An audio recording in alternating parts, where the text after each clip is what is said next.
A top immunologist says he regrets voting for Joe Biden after the president announced strict new vaccine mandates last week. In a tweet, he says, quote, "I voted for Biden as a McCain Republican. It was an error, and I now regret it. Thursday night's chest beating was one of the most destructive and divisive speeches ever given by a U.S. president who claims to be a well-reasoned uniter, acting on science." Joining us now to explain is immunologist Dr. Houman Noor Kazem. Doctor, what brought you to that point? Good morning, Brian. Thanks very much for having me. Look, I was reflecting this past weekend on the 9/11 remembrance, and I remember back in 2001 how essentially every media outlet was united and transmitting the same message. You know, we're in a position where our country for the past several years has been tremendously divided. And, frankly, as a friend to John McCain, I felt that President Biden stands a chance of uniting the country, acting on science, taking down the temperature, if you will.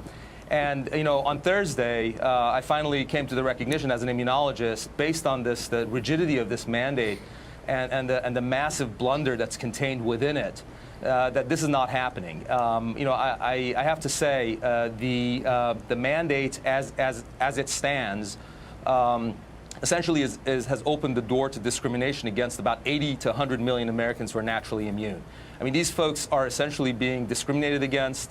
The President of the United States pointed to them and opened the door to a massive level of discrimination. And it's not just, verbal discrimination. We're talking about loss of employment. I can't tell you the number of emails I receive every day of Americans who are naturally immune. And I know from a scientific perspective, and I know some of your guests in the past have talked about this, certainly Dr. Macary's been on with Tucker and with a variety of different hosts. Natural immunity is as effective, if not more so, than vaccine immunity. So the notion that the President of the United States leaves the door open to this level of discrimination against a massive class of Americans is just totally unacceptable. You know what I was struck by with your huge with this rich background, University of Pennsylvania, this is your area of expertise, but you say it's unscientific, it's illegal, but you also say it's unethical to give somebody a vaccine when they have natural immunity. And if 75% of the country has already gotten one shot, and you factor in the natural immunity, maybe there's something else going on here, doctor, and maybe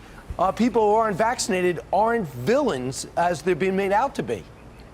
Well, look, I think certainly there's a place for immunity mandates, right? I mean, especially in places of public engagement. But the reality is, in the midst of this outbreak, there are about 100 million Americans, according to CDC estimates, who are already naturally immune. And these folks are, for the most part, the vast majority of them are actually immune. And I think that the notion that, if any particular subset of these folks wants to, avoid the vaccination at this time, that they would be forced at the risk of loss of employment or educational opportunities, I think it's completely draconian. It's nuts. Frankly, it goes in the face of medical necessity, and frankly, I think it's a constitutional violation. I mean, right now we're in the process of litigating a case out in Michigan against Michigan State University. The plaintiff is Gina Norris, and the New Civil Liberties Alliance is going to be litigating this in federal court.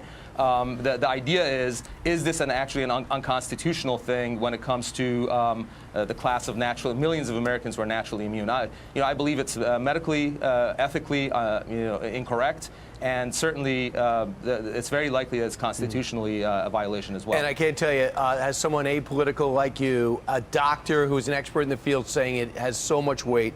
Dr. Noor Kazem, thanks so much. Thanks for having me.